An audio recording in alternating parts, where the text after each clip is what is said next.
Alhamdulillah, selepas 4 hari di Mekah mengerjakan umrah, kami menuju ke Madinah pula. Mission dengan Allah, itulah yang kita sinonim yang kita buat umrah tu. Bila kita tawaf tu sebenarnya adalah kita nak mengadakan connection dengan Allah. Kita nak sentiasa terkait kan hati kita kepada Allah Subhanahu wa taala.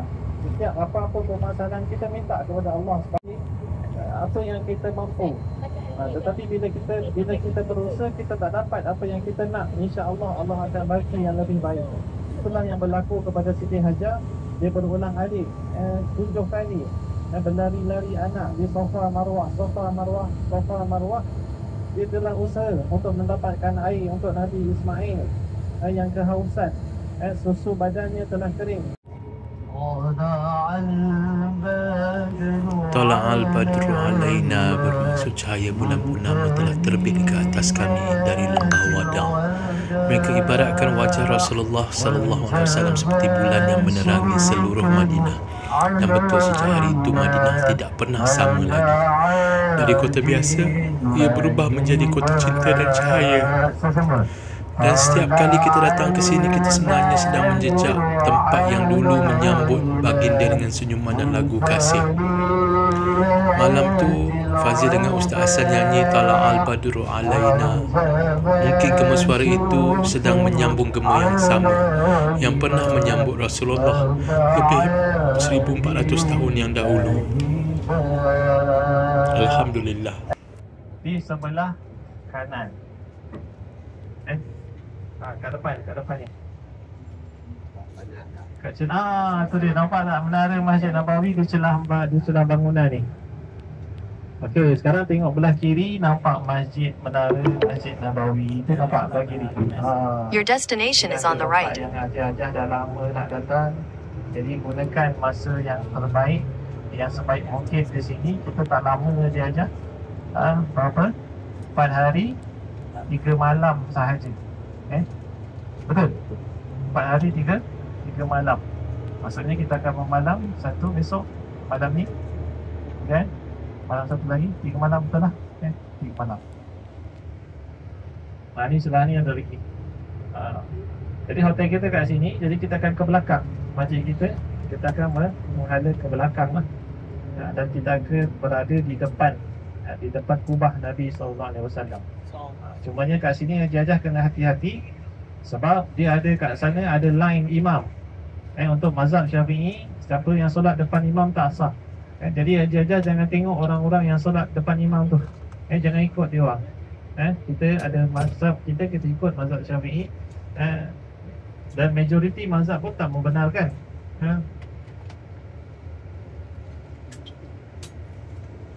Jangan solat depan imam.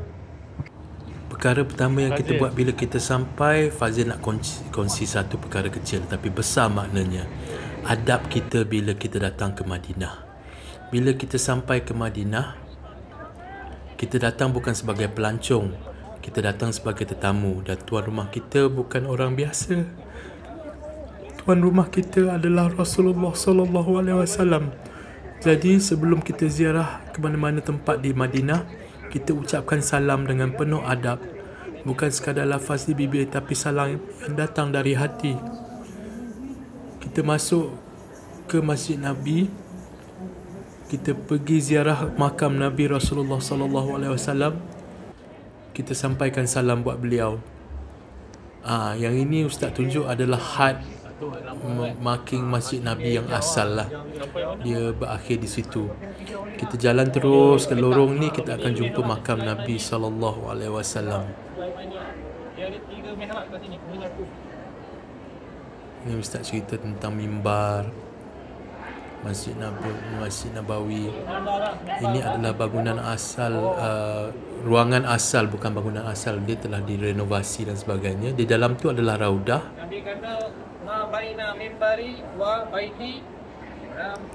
Nanti kita cuba masuk raudah. Tapi yang sebelum tu kita kena bagi salam dekat Nabi dahulu. Di hadapan sana adalah makam Nabi Rasulullah sallallahu alaihi wasallam. Yang ini Ustaz cerita tentang tapak Saidina Umar dibunuh waktu sembahyang subuh. dia dicucuk dengan ditikam dengan pisau yang beracun. Yang itu dia makam Nabi SAW. Kita bagi salam, Assalamualaikum ya Rasulullah, Assalamualaikum ya Habibullah. Kami datang ya Rasulullah bukan kerana kami layak, tetapi kerana Engkau yang memanggil menjemput kami. Dada terasa sesak, bukan sebab sempit, tapi sebab hati penuh sangat, susah nak jelaskan. Tapi seolah-olah ada satu tarikan yang lembut mengajak kita untuk beribadah dengan lebih lama, berdoa lebih jujur. Bila kita ucap salam, Assalamualaikum ya Rasulullah, percayalah baginda jawab salam kita. Sebab kasih baginda tak pernah padam sampai bila-bila.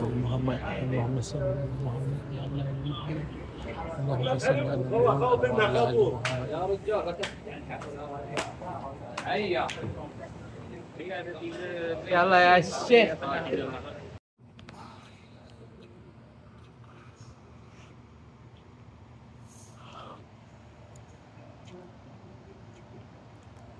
Sekarang pukul 2.45 pagi, menunggu Ustaz untuk bawa kami masuk ke ruangan Raudah, insya-Allah. Nak masuk Raudah sekarang, kita kena buat tempahan melalui aplikasi Nusuk. Jadi bukan semua orang dapat peluang yang sama.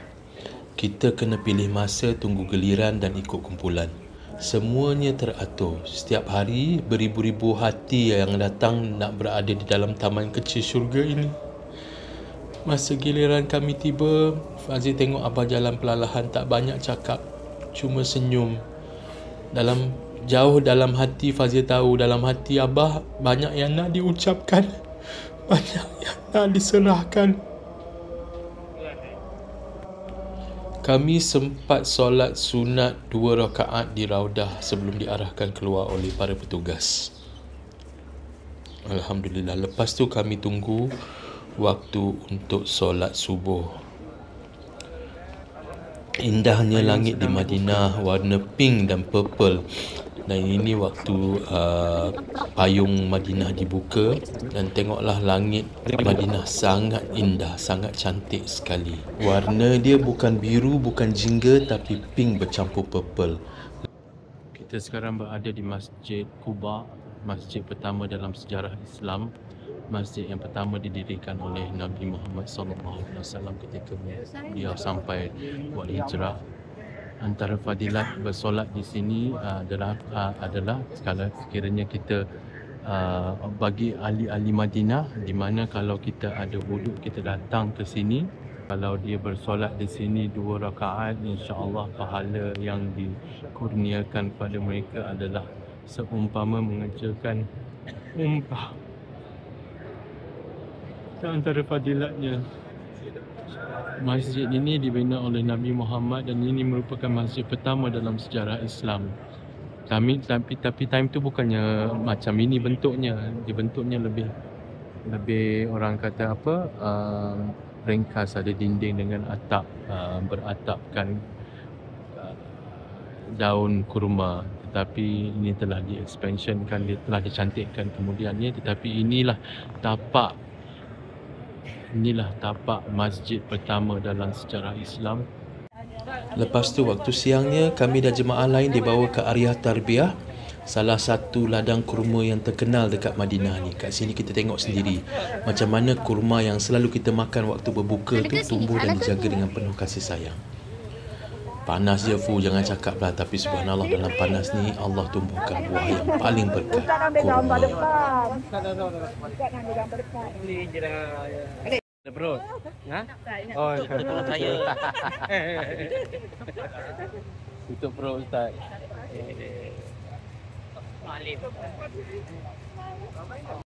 Kita sekarang berada di ladang kurma. Ladang kurma boleh makan macam-macam. Ada kedai dekat situ. Boleh order bakso unta. Sini tempat banyak orang Indonesia datang makan bakso unta. Makan bakso unta.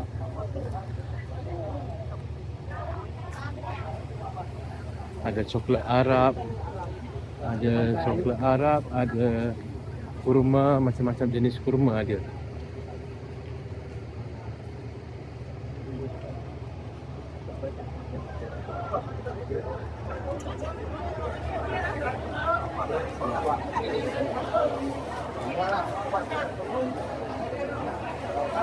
Ini kedai kurma coklat Arab.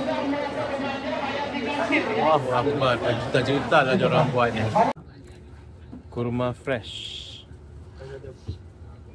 sejuk. Ini jemaah WY 27 September Faizin International Travel and Tours di bawah bimbingan Ustaz Azrul Azli Abdul Aziz. Alhamdulillah. Ini Gunung Uhud. Okey, dekat depan saya ni lah Jabal Ainain Jajah, ataupun Jabal Rumah. Apa maksud rumah? Rumah tu Jabal Bukit Pemanah. Namanya Jabal Ainain yang berperang di bawah. Jadi insyaAllah kita akan pergi ke sana sikit, ke tapak kawasan. Ini Bukit Uhud yang dikatakan Bukit Uhud juga wujud dalam syurga. Bukit Uhud juga Nabi pernah sebut Uhud adalah gunung yang menyintai kami dan kami menyintainya. Bila kita ada dekat sini rasa dia lain, tenang, tetapi dalam tenang tu ada sesuatu macam getar jiwa yang mengingatkan kita tentang pengorbanan. Jabal Uhud, satu tempat yang penuh sejarah dan air mata perjuangan. Uhud bukan sekadar bukit, dia saksi cinta, pengorbanan dan janji. Gunung ini masih berdiri teguh seolah-olah dia pun sedang menjaga para syuhada yang tidur di bawahnya. Masa Abah tengok gunung ni, Abah teringat dunia ni sementara, tapi perjuangan menegakkan kebenaran itu kekal. Dan mungkin kita pun kena tanya diri sendiri, apa yang kita perjuangkan sebenarnya hari ini?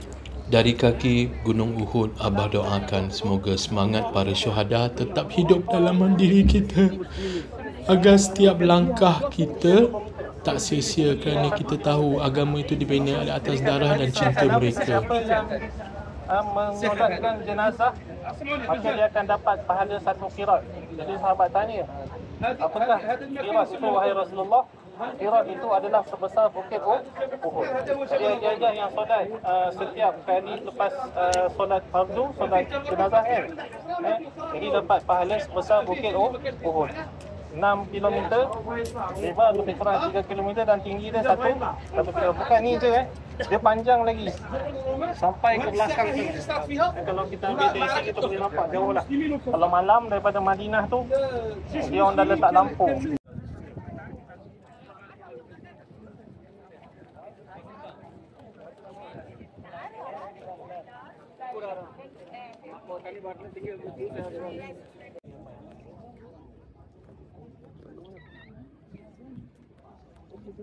Dalam kotak tu Saidina Hamzah. Di sanalah bersemadinya Saidina Hamzah bin Abdul Muttalib, bapa saudara Nabi SAW, yang digelar Asadullah, singa Allah.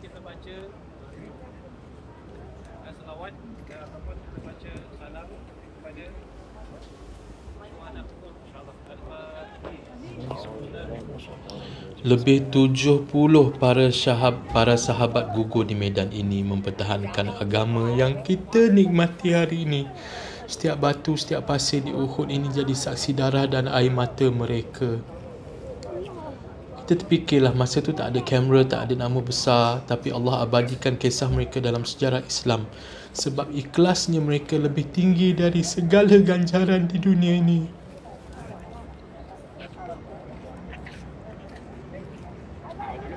Kalau kita datang sini, datanglah bukan sekadar ambil gambar, tapi hadirkanlah hati, hadirkan rasa cinta dan rasa terima kasih kepada para syuhada atas pengorbanan mereka, dan sedekahkanlah Al-Fatihah. Ini adalah Masjid Omar, Saidina Omar Al-Khattab, di mana sejarahnya Nabi pernah solat Aidilfitri di kawasan lapang di sini, dan bila masuk zaman Saidina Umar, dia bangunkan bangunan ni untuk mengingati bahawa tempat ini adalah tempat di mana Nabi solat Aidilfitri. Sejarahnya, apabila hari raya, kawasan Masjid Nabi di sana agak penuh dengan orang-orangnya, tapi orang perempuan dan sebagainya tak boleh masuk. Jadi Nabi cari satu kawasan lapang dan Nabi pilih kawasan lapang di sini untuk buat solat hari raya. So apabila Saidina Umar mengambil alih teraju pemerintahan, beliau telah bangunkan bangunan masjid Saidina Umar ini. Kalau tengok batu-batu tersebut adalah batu-batu daripada volcano daripada zaman yang dia bina, dibangunkan.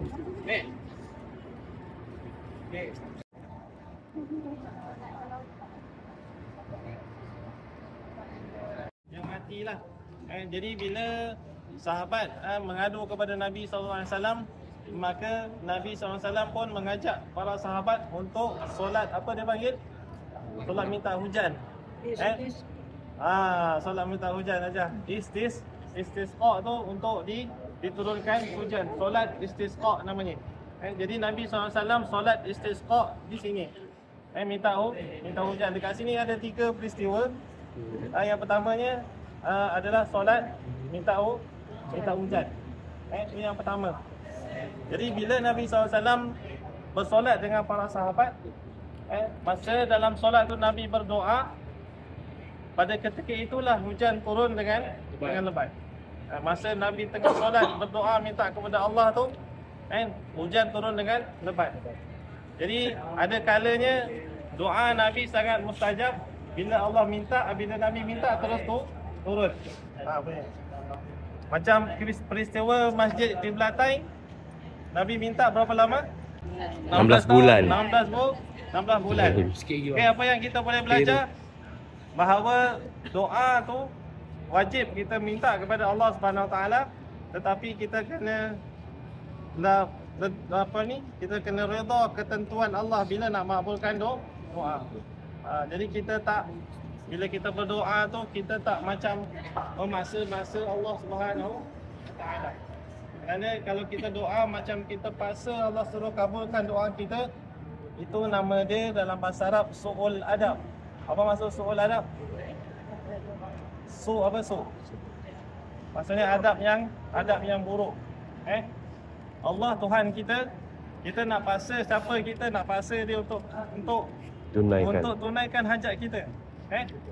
Yang terbaik adalah kita sebagai hamba, kita kena mengadu kepada Allah. Kita mengadu kepada Allah apa masalah kita, Allah akan bagi jalan keluar. Allah akan bagi kuliah dekat situ, ada riwayat tersebut, dan juga itu juga lokasi tempat solat hari raya Nabi. Solat apa? Solat hari raya Nabi. Kemudian diikuti oleh Saidina Abu Bakar Al-Siddiq zaman khalifah dia juga solat hari raya di situ. Jadi masjid-masjid ni semua merupakan tempat solat hari raya Nabi yang diikuti oleh para sahabat, iaitu Saidina Abu Bakar. Saya kata rumah tadi Abu Bakar As-Siddiq yang ada kat situ. Begitu juga dengan masjid di sana, nampak tak? Dulu tutup, sekarang dah buka dah. Itu masjid Saidina Ali bin Abi Thalib.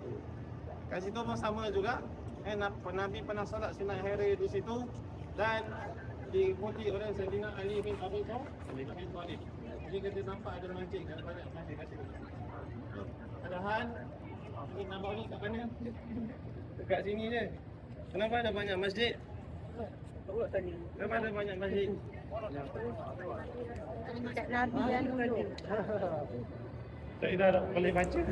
Masjid Al-Ghamamah ni jadi tanda bahawa rahmat Allah selalu turun asalkan kita masih angkat tangan dan percaya.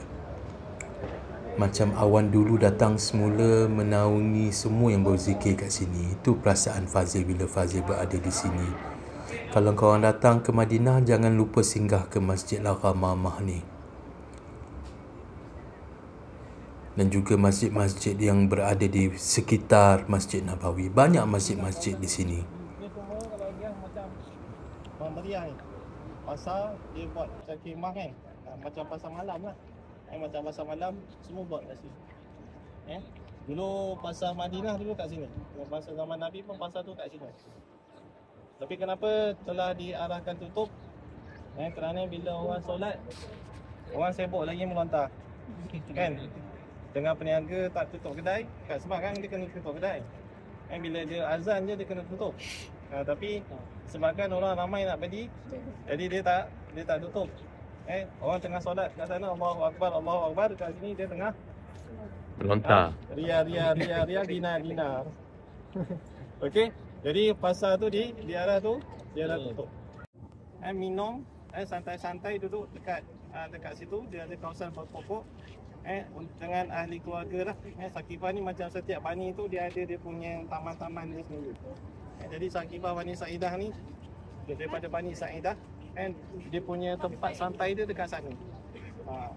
Jadi jangan ingat zaman Nabi tu tak ada Kawasan lepak. tempat riadah. Riadah tu sebenarnya bersama ahli keluarga tu sunnah. Sunnah Nabi SAW. Bawa family pergi jalan tu sebenarnya sunnah. Nabi pun bawa juga. Kan Nabi dengan Siti Aisyah lomba lari kan. Yang lagu viral dulu. Nabi dengan Siti Aisyah lomba lari. Itu maksudnya dia ada kawasan-kawasan riadah dia yang tertentu. Kan? Islam ni bukannya mengongkong, tak. Dia meraihkan fitrah manusia. Apa fitrah kita? Itulah Islam dia kuatkan fitrah. Kan? Tu sebab macam muzik. Muzik tu kalau ikutkan dia tak haram. Cumanya kalau diselitkan dengan percampuran lelaki dengan perempuan, dia yang haram tu kalau tengok situasi konsert. Konsert tu haram. Kerana dia bercampur lelaki perempuan. Kemudian dia punya muzik tu muzik yang melarakan, melalaikan, dan banyak perkara-perkara yang dilanggar. Haram tu bukan sebab muzik. Haram tu adalah sebab satu, percampuran lelaki perempuan. Kemudian lirik yang dia sampaikan tu lirik membawa kepada maksiat. Lirik kepada membawa maksiat, itu yang haram. Bukan muzik tu yang haram. Perbuatan manusia tu yang haram. Memang Imam Asy-Syafi'i mengharamkan muzik. Kenapa? Bukan muzik tu haram. Kerana zaman Imam Syafi'i, bila kata muzik sahaja, dia macam konsert. Dia ada perempuan, dia ada lirik-lirik yang lara. Kemudian dia ada sekali dengan arak. So dia package complete. Muzik tu mesti datang dengan arak, mesti datang dengan perempuan, mesti datang dengan muzik yang melalaikan. Itu sebab Imam Syafi'i kata haram. Kan? Jadi sebenarnya bukan muzik tu yang haram. Orang yang memperlakukan muzik tu yang haram. Macam gitar. Ada orang kata bertali haram kan? Salah. Kesian gitar tu, kenapa kita kata dia haram? Orang yang main gitar tu yang perbuatan dia tu yang haram. Main gitar sampai tak ingat solat. Kan, perbuatan dia tu yang haram, yang melalaikan. Jadi muzik kalau kita dengar macam qasidah, nasyid, yang membawa kepada kekuatan jiwa, itu semua dibenarkan. Tak ada masalah. Dengar tu muzik tidak haram, tetapi perlakuan yang memainkan muzik itu dan yang mengkaitkan dengan muzik itu yang haram. Jadi inilah antara tazkirah yang Ustaz Hazrul beri kepada kami sepanjang kami berada di Madinah. Banyak yang kami belajar, alhamdulillah. Terima kasih Ustaz.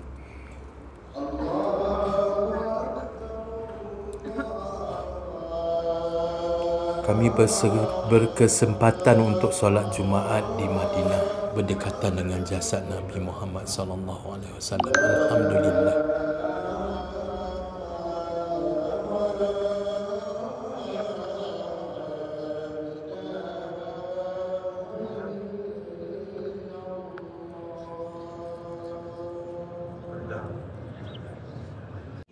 Selepas solat Jumaat, kami membuat lawatan di sekitar Bandar Madinah. Kami kembali lagi ke Gunung Uhud dan beberapa tempat lain juga.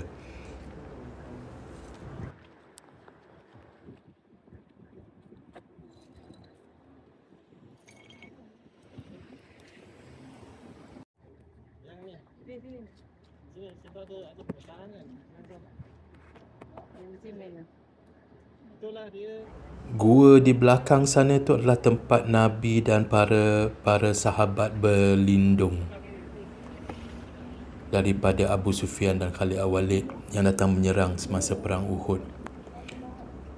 Mereka berlindung di sana dan ada cerita yang akan Ustaz Azrul ceritakan sebentar lagi. Okey, itulah namanya Gua Maharis ataupun Gua Uhud. Gua Uhud. Kat tu. Yang ada simen tu. Masa tahun 2010 dia tak simen lagi. Kita boleh naik ke atas sana dan panjat. Saya berpengalaman lah panjat di atas tu. Dan baunya sangat wangi. Tapi sekarang ni kenapa dia tutup? Kerana orang buat macam-macam benda pelik kat situ. So jadi dia tutup lah. Dia tak bagi kerana satu lagi bahaya. Untuk panjat tu takut nanti orang terjatuh, ada kes lah orang terjatuh dan cedera. Jadi dia ambil keputusan, dia pagarkan, lepas tu dia tutup. Di situlah lokasi Nabi SAW dan tentera muslimin berundur. Kan saya kata Abu Sufyan dan Khalid bin Walid kan, dia berada di bawah ni. Dia menjerit ke atas, adakah Muhammad masih hidup? Dia jerit kan. Lepas tu Nabi bila dengar tu, Nabi cakap dengan para sahabat, jangan layan.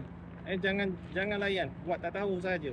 Adakah Muhammad masih hidup? Dia cakap 3 kali. Kemudian bila dia dah sebut Nabi Muhammad, dia sebut pula Saidina Abu Bakar. Adakah Abu Bakar masih hidup? Nabi cakap jangan layan.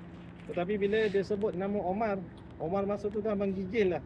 Dia bila sebut nama Omar terus menjawab, kami semua masih hidup. Kami semua masih hidup. Maksudnya nanti kita akan berjumpa kamu dalam tahun hadapan. Maksudnya dia nak bertempur lagi. Abu Sufyan dia tak puas hati. Dia nak naik, dia takut. Kerana bila dia naik, Nabi ada dekat atas, dengan senang boleh memanah dan boleh mengalahkan mereka. Dia tak berani naik. Dan dia ambil keputusan untuk beredar pergi ke camp. Lepas pada peristiwa tu, keesokannya Nabi dan para sahabat dapat berita bahawa Abu Sufyan tadi dia tak balik lagi. Yang saya cerita dekat perang Uhud tu kan, dia tak balik lagi, dia ada camp di sana dan dia dapat maklumat. Nabi dapat maklumat bahawa Abu Sufyan bersiap sedia, ada hasrat untuk menyerang Madinah, tempat Nabi sekarang. Itulah Nabi bersedia panggil semua orang yang datang, yang pergi perang Uhud, kumpulkan menghambat Abu Sufyan dan tenteranya. Di sinilah yang Nabi dirawat oleh para sahabat. Ada yang menghisap darahnya, yang menghisap darahnya. Namanya Malik bin Sinan. Selepas peristiwa beredarnya Abu Sufyan dan tentera musyrikin, Nabi dalam keadaan yang cedera. Ada juga riwayat Nabi dirawat di situ dan Nabi mengerjakan solat asar, solat zuhur dan asar di sana. Dalam keadaan duduk. Itulah solat duduk yang pertama yang dilakukan oleh Nabi SAW. Jadi daripada segi hukum, kalau kita tak mampu, kita boleh solat duduk. Dan ada hukum-hukum yang lain lah. Cuma kalau kita mampu berdiri, boleh tak kita angkat takbiratul ihram dengan duduk? Tak boleh. Kita kena berdiri. Apa benda yang kita tak mampu?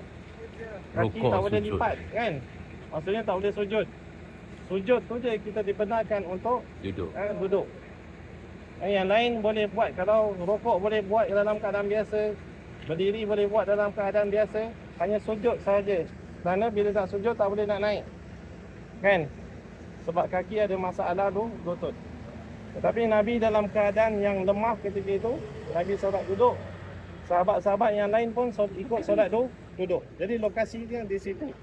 Namanya Masjid Fasah. Dulu 2-3 tahun lepas dia tak macam ni. Dia hanya batu-batu tinggalan. Batu-batu tinggalan yang memang buruk lah. Tak dijaga langsung. Tapi sekarang telah telah dijadikan tempat solat. Tapi tak tahu lokasi yang betul di mana Nabi sujud. Tapi Nabi dengan para sahabat dah semua ada di sana. Duduk.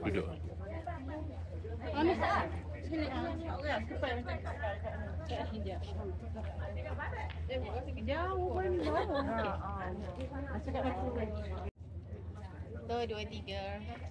Okey dah. Fazil duduk sini. Duduk.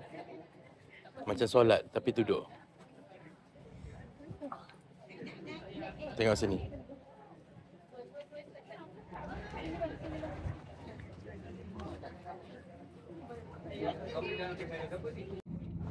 Bayangkan panas, debu, panah berterbangan dan Rasulullah SAW waktu itu cedera di wajah dan bibirnya.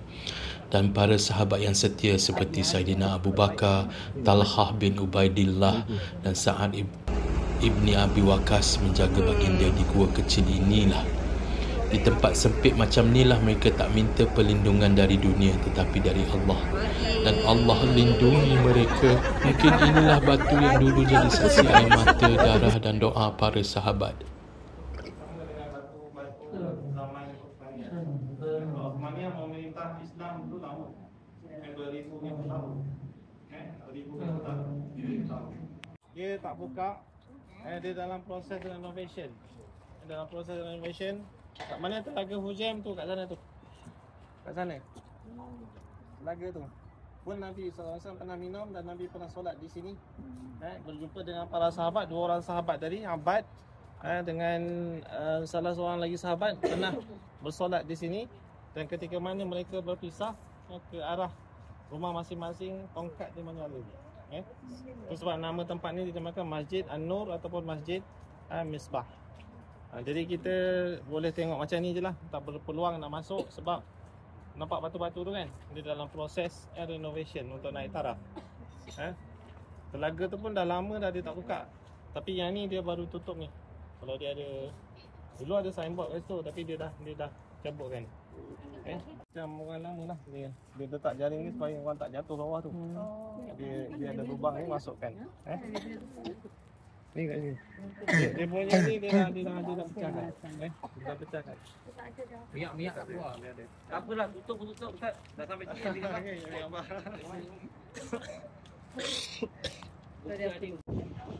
Di masjid ini berlakunya solat Jumaat pertama dalam sejarah Islam.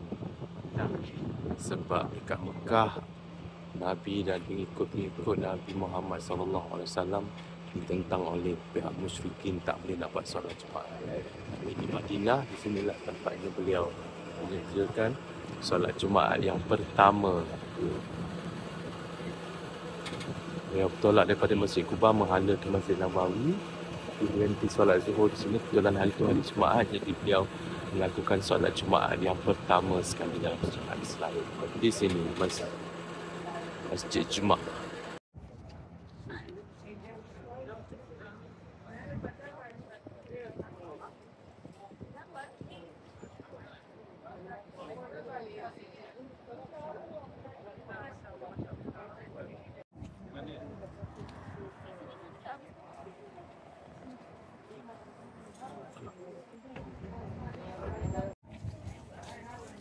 Seterusnya Fazil pergi ke satu telaga yang mana tak banyak orang melawat tetapi banyak fadilat dan cerita tentang telaga Ghaz ni.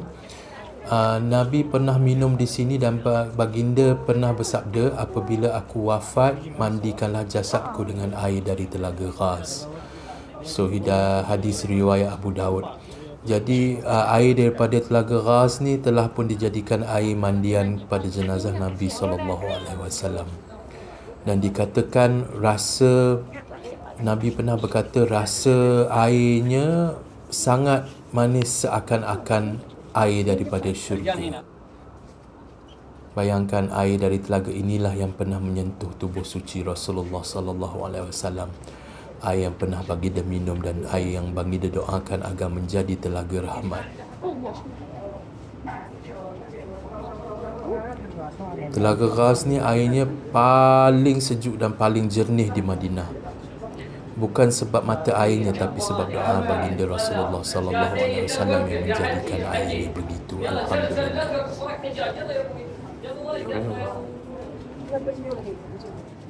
Telaga Ghaz bukan sekadar air, tapi tanda cinta antara langit dan bumi, antara Rasulullah dan umatnya. Dari Madinah Al-Munawwarah, kami doakan semoga setiap rezeki yang kita minum hari ini membawa keberkatan seperti air dari Telaga Ghaz, jernih, sejuk dan penuh dengan kasih Allah.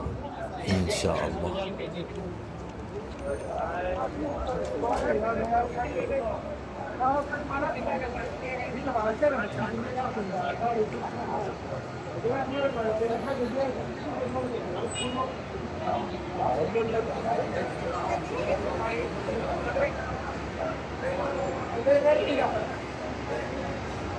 Fazil. Hari ini Fazil berada di Muzium As-Safiyah, salah satu muzium paling menarik di Madinah, yang bawa kita menyelusuri sejarah Islam dari turunnya wahyu pertama sampai berkembangnya tamadun Rasulullah sallallahu alaihi wasallam di bumi ini. Bila melangkah masuk je, terasa macam masa berhenti sekejap. Setiap ruang, setiap artifak, setiap pameran macam bercerita tentang cinta Allah kepada umat manusia melalui wahyu yang diturunkan kepada baginda sallallahu alaihi wasallam. Kat sini kita boleh lihat macam-macam replika Gua Hira pun ada, tempat di mana malaikat Jibril menyampaikan wahyu pertama, Iqra bismi rabbikal ladzi khalaq. Dan setiap kali kami dengar ayat ini bergetar jiwa, sebab dari satu kalimah itu bermulanya cahaya ilmu yang menerangi seluruh dunia.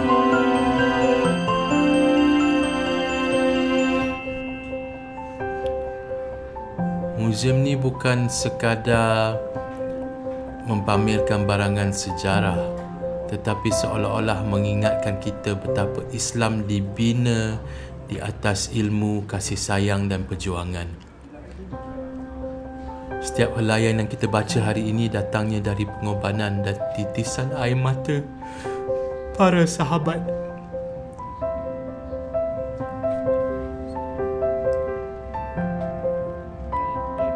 Muzium As-Safiyah ni ajar kami satu benda.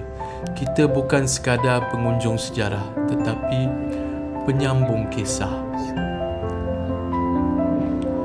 Kisah yang bermula di Gua Hira Mekah dan sekarang hidup dalam hati setiap orang yang menyebut La ilaha illallah.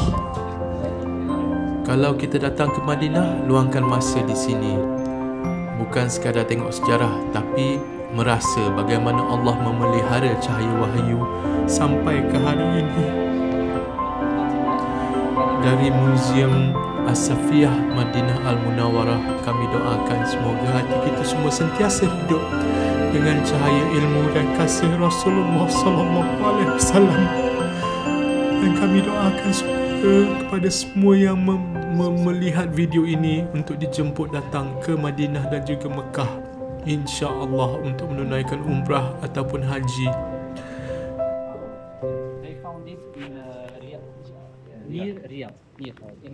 عاقبت الأمم بعد نوح عليه السلام وكانوا كلما ظهر الشرك أرسل الله رسله حتى دب الشرك من جديد وانتشرت عبادة الكواكب والأوثان فاصطفى الله من بين. Kami doakan anda semua mendapat rahmat, insya-Allah.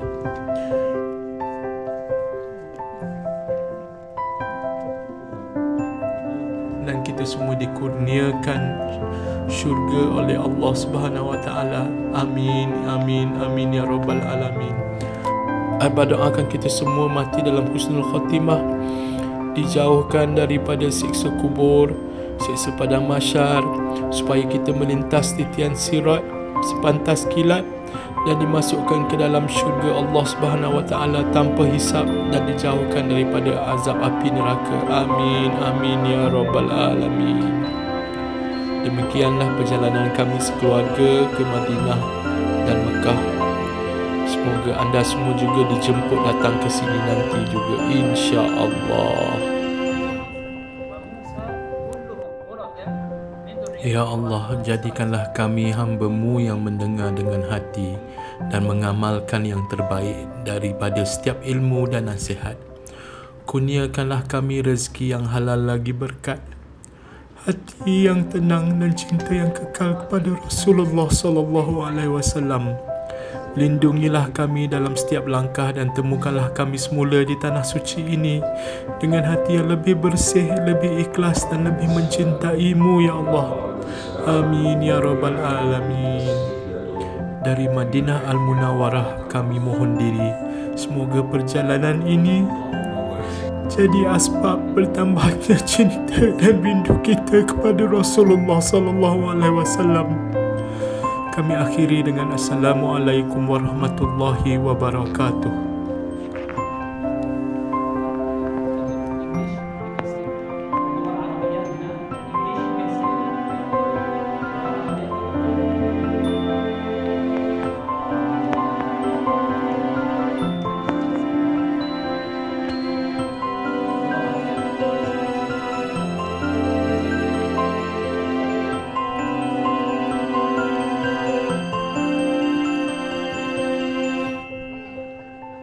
Jogetlah lagi. Okey.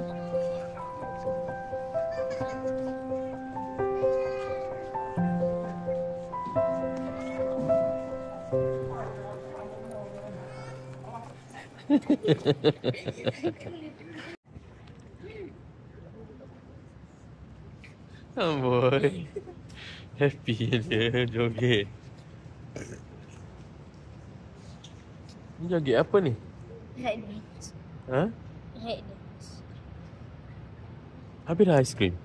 Ha. Laju ni pagi makan. Mulut kotor. Fazil nak pergi basah.